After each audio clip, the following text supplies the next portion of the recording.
grab a beer and pull up a deck chair. This is True Crime Island, another true crime podcast bringing you true crime from around the world.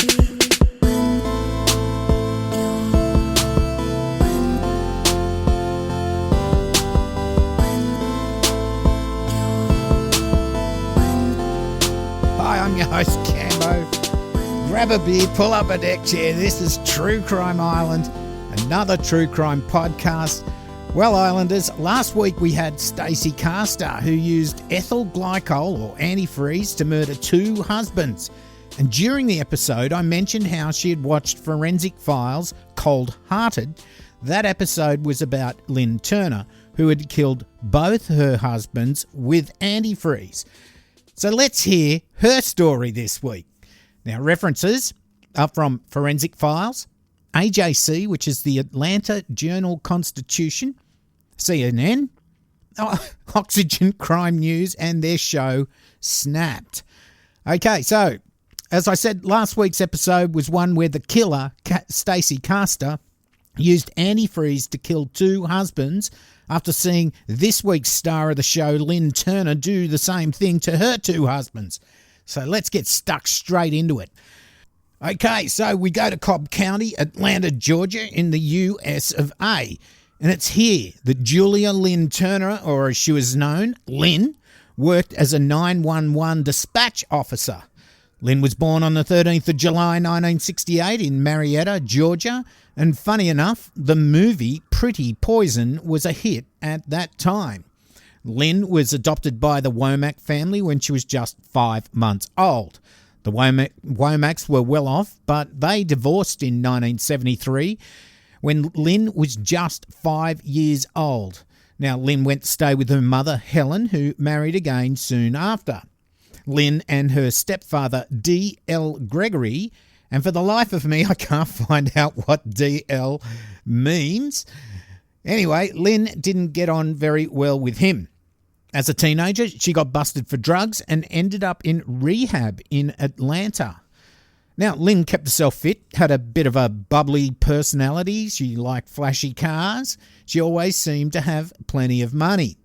Now, Lynn always wanted to be a cop. She hung around cop bars, but she failed the psychological exam, but ended up getting a job in a 911 call centre as a dispatch officer. In fact, she used to tell people, now whether or not this is true or not, she had a job with an undercover narcotics unit in Chattanooga, Tennessee for a while. So she seemed to like everything to do with the law enforcement lifestyle. Now, it was known by many that she would sleep around with police officers that she met at the bars they hung out in, which is fine, and I'm not judging her at all on that. In 1992, Lynn ended up having a one-night stand with Morris Glenn Turner, or Glenn as he was known, a police officer in the Cobb County Motor Division, Precinct 4. They'd met in a bar. Glenn was born on the 25th of September 1963 in Atlanta, Fulton County, Georgia. He was known as a happy guy, and his nickname was Buddha because he was on the chubby side. But things went further for the couple, progressing from just a hookup into a full-blown relationship. Lynn was always buying Glenn gifts. She was really trying hard, and eventually they were engaged. Glenn's family and his mates thought she was too good to be true, with Glenn's sister describing her as a tramp, and his police mates placing bets on how long the marriage would last. But nothing could change Glenn's mind. He was in love, and they were married on August the 21st, 1993 at a Baptist church in Cobb County. Now, Lynn pressured Glenn to change the benefactor on his life insurance from his mother to herself. Now, this was done before they were married, which I guess in hindsight probably wasn't the best move. So Lynn ended up leaving her job, but still liked the high life, racking up credit card debts that Glenn's wage just couldn't support. He ended up taking a second job and apparently multiple jobs, but this main second job was at a petrol station to help pay the bills, and Lynn took up a second man. She started seeing former sheriff's deputy and now Forsyth County firefighter Randy Thompson. By this stage, Lynn and Glenn were both sleeping in separate rooms. It was rumoured that Lynn was also seeing another cop from a different county at the same time, and also that since getting married, they'd only had sex twice. Now, Lynn told Glenn she had women's problems, but word around town that she was banging plenty of dudes, not just Glenn. Well, I guess she wasn't banging Glenn. As Glenn tried desperately to keep them financially afloat, he would get everything paid. He'd eventually work enough to get everything paid. The credit cards got back in order, and then Lynn would go and spend again, maxing out the credit cards. Not only was there credit card debt to pay off, but also, all those extra fees on top for missing payments. And where was she spending a lot of that money? Well, that was going to buy her new man, Randy, gifts and taking not only him, but his family out as well. By 1995, Glenn had started talking to his family about divorcing Lynn.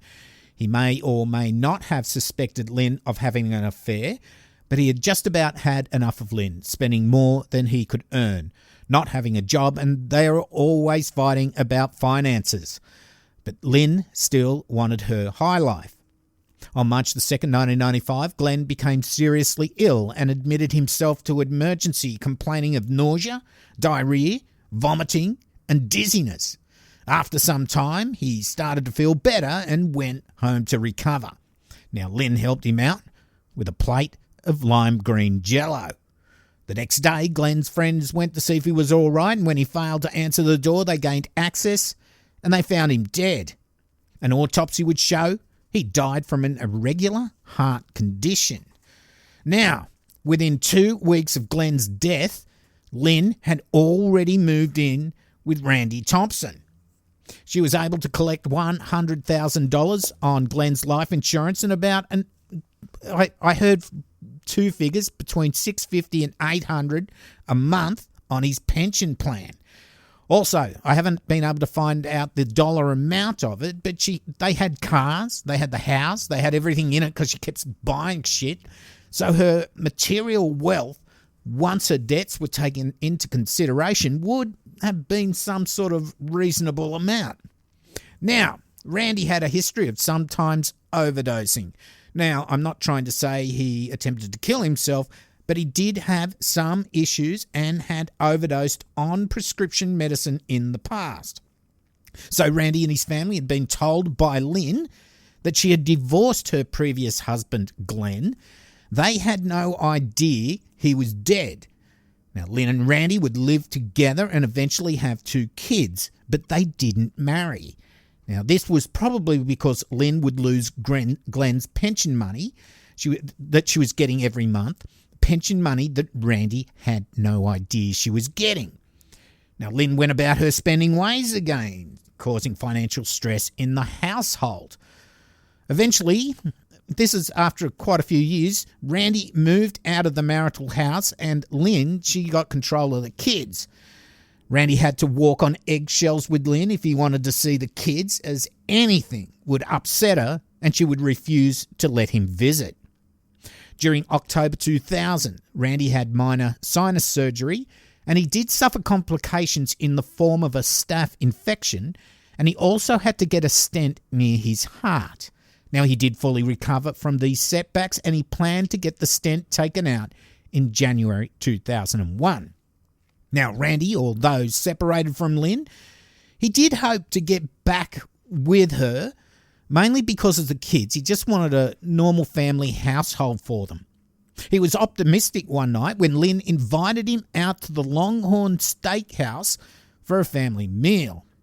So on the Friday night, this is the 19th of January 2001, they had dinner with the kids, but then they went back to Lynn's for dessert. It was lime jello. On the Sunday, Randy, he didn't stay there overnight either, so he wasn't getting any. He went home Friday night. He wasn't feeling too well on Saturday, and on the Sunday, Randy had been sick all day. He was vomiting, nauseous, and dizzy. A couple of friends invited him to lunch, but he was so sick they decided to go check on him. He was out of it, and they knew he did have medication in the house. So they collected it all up and flushed it just in case he took too much and overdosed. They did take him to hospital and he was diagnosed as having a stomach virus, and once he felt better, they discharged him. Now, Lynn went over to his house several times to take care of him, bringing him tea and food. The next day, Monday, January the 22nd, Randy's friends again rocked up to his house to make sure he was okay, because he wasn't answering his phone. And when they got there, he didn't answer the door, but his car was there. They tried his phone again, no answer. They ended up kicking in the door, and Randy was on the couch, dead. An autopsy by the medical examiner revealed crystals in his kidneys, so he asked for a toxicology report. The report came back saying, yes, he did have oxalate crystals in his kidneys, but not enough to be lethal. And these oxalate crystals are formed when you consume ethyl glycol or antifreeze. So his cause of death was because of heart problems. They said because he had an enlarged heart. At Randy's funeral, in the time between the ceremony and the burial, so that small amount of time after the ceremony, let's all go to the burial, Lynn, she got on her phone to the insurance agent asking about Randy's life insurance payout. What the fuck? She would be in shock, though, when she found out that the $200,000 extra life insurance policy that had been taken out on Randy's life had been left to lapse. So no money coming from there. There was another smaller one from his work, and that was only for a few $1,000s.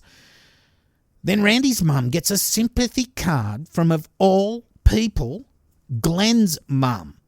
Now, they ended up talking over the phone. Randy's mum finds out that Lynn wasn't divorced from Glenn, but in fact, he died, and that she was also seeing Randy while Glenn was still alive. They discuss how suspicious it seems that both their fit and reasonably healthy sons, with no real heart problems or history of it, they both die of heart issues. Then, both mums contact the medical examiner and they have a chat with him. Now, the story concerned the medical examiner so much that he decided to look into their cases once more. Now, he got the toxicologist to go back over the kidney sample data from Randy, and it was found that they'd made a mistake and that 10 times more ethylene glycol had been in Randy's body than previously calculated. I mean, what? How do you fuck up that much? The medical examiner then changed the cause of death for Randy from an enlarged heart to homicide. The murder investigation was opened with Lynn Turner the prime suspect. Then the medical examiner went back over kidney slides of Glenn Turner, and there it was, oxalate crystals created from ingesting ethylene glycol, antifreeze. Now, Glenn's body was then exhumed for another autopsy. This would confirm that Glenn had been poisoned with ethylene glycol. A new death certificate was issued stating Glenn's death was homicide, and the investigation into his death was reopened, and yes, Lynn was the prime suspect.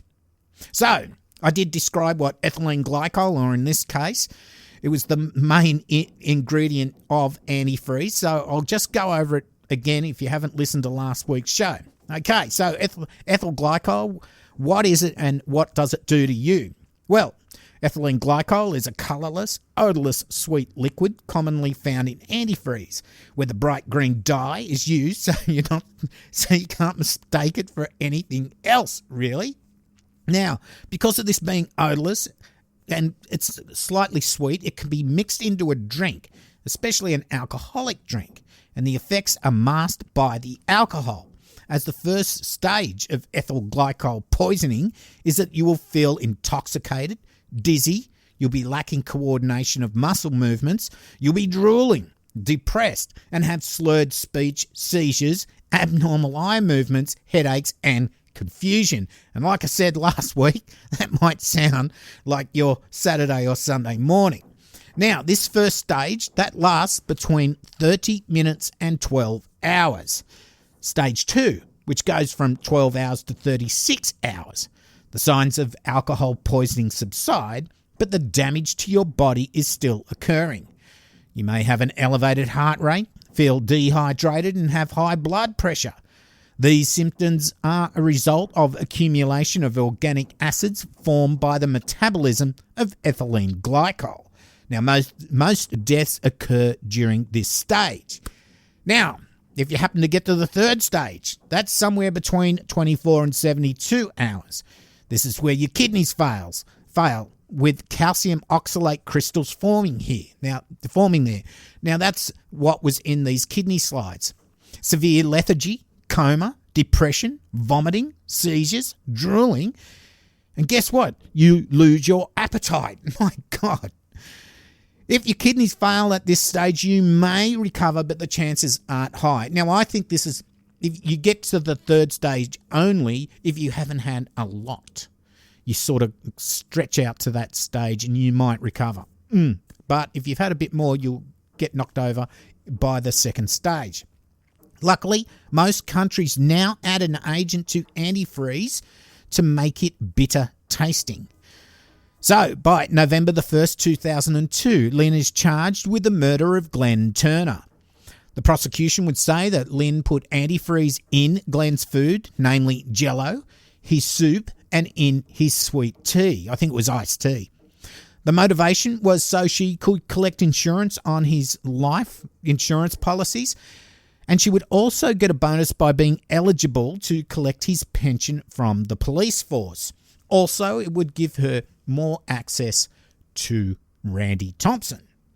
One witness from the vet surgery she visited told the court that Lynn had asked how much antifreeze it would take to kill a dog. She told him that she had issues with feral cats and asked what they would use to kill them. They told her what they used and that it was a controlled substance, and no, they're not going to sell her any. So she wanted to find out how much antifreeze it would take to kill a dog, then work out, well, if a dog's about a quarter of the weight or half a weight of a human, I just need to give them double.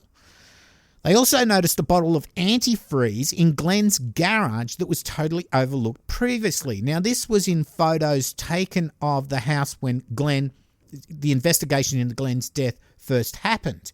And of course, they said it was heart failure. So that was it. When they look back over these photos, they see a big container of antifreeze just sitting in one of the photos. Now, on May the 14th, 2004, she was found guilty, even though most of the evidence was circumstantial. Now, what did help was they were able to introduce as evidence facts that they had discovered in relation to Randy's investigation, even though she hadn't yet been charged for his murder. Now, this is called a similar transaction, where something is so similar, like an MO, that it's sometimes allowed as evidence in another court case. Now, we have something very similar here in New South Wales, where if you've been convicted of a crime and you've basically done the same crime, in some circumstances, they're allowed to bring that case's facts into the current case. Now, it's usually only for really bad things. It doesn't happen all the time. Something like murder or rape or something like that. So, anyway, let's go on. Lynn was sentenced to life with the possibility of parole after 14 years. A few months later, in October 2004, Lynn was charged with the murder of Randy Thompson. On March the 12th, 2007, geez, these things seem to take time, her trial started and it was almost a carbon copy of the first trial. A lot of the same witnesses, same MO, of Randy being poisoned by Lynn with antifreeze in his Jell-O and his food also. She also had the motivation to kill because she thought he still had this $200,000 life insurance policy that they'd set up for Randy years before. But as I said before, Randy had stopped paying for it, and maybe he had some sort of clue about Lynn that she's pretty dodgy, and that's why he did let it lapse. On the 24th of March 2007, Lynn again would be found guilty. This time, though, she had 3 options on her sentence, which would be decided by the jury. There was life with parole, life without parole, or the death sentence. On the 27th of March 2007, Lynn Turner was sentenced to life without parole. Now, the prosecutors, they really thought she should die, and that's about it. But I guess when it comes down to jurors, some people may not want to be responsible for making someone die, especially there was a lot of circumstantial evidence. Then, snap to this documentary on Lynn Turner's case, and as we heard last week, Stacey Caster gets the inspiration to kill both her husbands from watching it. I guess it's not too fair to put that on Snap that their documentary caused somebody else's death or another 2 people's death, but that is where she got the idea. Now, these 2 are so similar. They both basically get away with the first husband's murder. But then after the second husband dies, they dig up the first husband in both cases, and their whole scheme comes falling down around them, and they do get brought to justice. Now, Lynn Turner was found dead in prison on August the 30th, 2010. Now, that was suspected from an overdose from a stash of prescription pills she had been hoarding. Funny how both Stacey Caster and Lynn Turner both died relatively quickly once in prison. Now, if Lynn had gotten away with both murders and it was just luck that both Glenn and Randy's mums got in contact, I'm sure she would have probably moved away and just kept on doing this. Just find some other guy she could mark, get involved, and then once suitable I can't talk. Then once she gets some suitable life insurance set up, make him some lime jello, rinse, repeat, bitch. So at least Lynn didn't try to blame it on her kids like Stacey Caster. Sad when that's probably one of her most redeeming features. Well, so that's the other half of last week's show, I suppose. I know it was a little bit quick, this one, but I just thought, let's go through the basic details of both. Like I said, there's Snapped and there's Forensic Files. Both have shows on this if you want to watch those videos. But it was quite interesting, I thought, how one person can look at a documentary and go, that's what I'm going to do. And so many similar things, how the first husband, both of them, have basically gotten away with it. And it's not until the second husband dies that they're getting suspected more, and further investigations, they exhume both of the first husbands in both cases, and then everything just comes crashing down. And there's so much circumstantial evidence, but luckily they're both convicted and there is some justice. Okay, so if you're on Facebook, if you're on, this will be on YouTube as well, don't forget to comment about this and we'll get on to the next one. Now, there is another ethylene glycol murder that I'm looking at. So I don't know if I'll bring that and we'll put them all together. I don't think it's the wife killing husbands. I think it's got something to do with Hamish people. Amish. G'day, Hamish. All the Hamishes out. I don't know. We'll see what happens. Anyway, this week, let's get into the Patreons. And thanks to all my past, present and new patrons, your financial support, it really does make a difference, as True Crime Island is commercial free for everyone. So no annoying ads for undies, food, delivery or shit like that. And all my content is available for everyone, no matter if you can donate or not. And thanks to James Ramsey this week. Thanks, mate. And like I said, it's very much appreciated. Also, sorry, I was supposed to send out emails for rewards last week. I got very busy last week. So this week I will email those who are getting mugs and t-shirts. I will be sending out emails just to get an address confirmation, sizing, all that. So please be on the lookout for that. If you want to help out the island, you can go to patreon.com/TrueCrimeIsland patreon.com/True Crime Island. If you don't like that monthly thing, you can also donate to PayPal, buy me a beer or something. The PayPal link is donate.truecrimeisland.com or paypal.me/True Crime Island. Don't forget, everyone, support yourself before you support the island, because I know times are tough at the moment. Also, if you want some merch, I've got a shop on Threadless and Redbubble. I've updated my website, truecrimeisland.com, and there is a contact and merch link at the top, and that will get you to Threadless and Redbubble.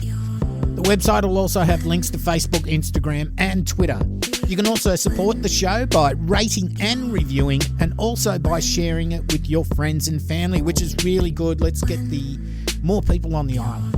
Now, please feel free to check out my YouTube channel and subscribe. There's only about one more week before I'll be drawing for the 1,000 subs t-shirt, so get on there. There is a 1,000 subs video. All you have to do is put a comment in there, and there's this piece of software I've got that goes through, randomly churns up all the comments and spits somebody's name out. So probably about in a week or so I will draw that, but I will let you know the exact date. If you want to contact me, the best way is cambo@truecrimeisland.com. All the other ways are quite difficult for me to go back over and search if required, especially if you've given me a suggestion that I think, in a few months' time I can do that one. I can never find it if it's on a Facebook message or whatever. Old-fashioned email is always the best. Now, at the end of this week, I've got a promo for Excuse Me, That's Illegal by Leroy Luna. Now, I'll let him describe it in the promo, and I think you'll probably like it. I don't know. Okay, that's about it. I've been your host, Cambo. You've been listening to True Crime Island, and as I always say, don't forget to delete your browser history. Good night, and check your Jello or your iced tea. Boom, fuckalugga.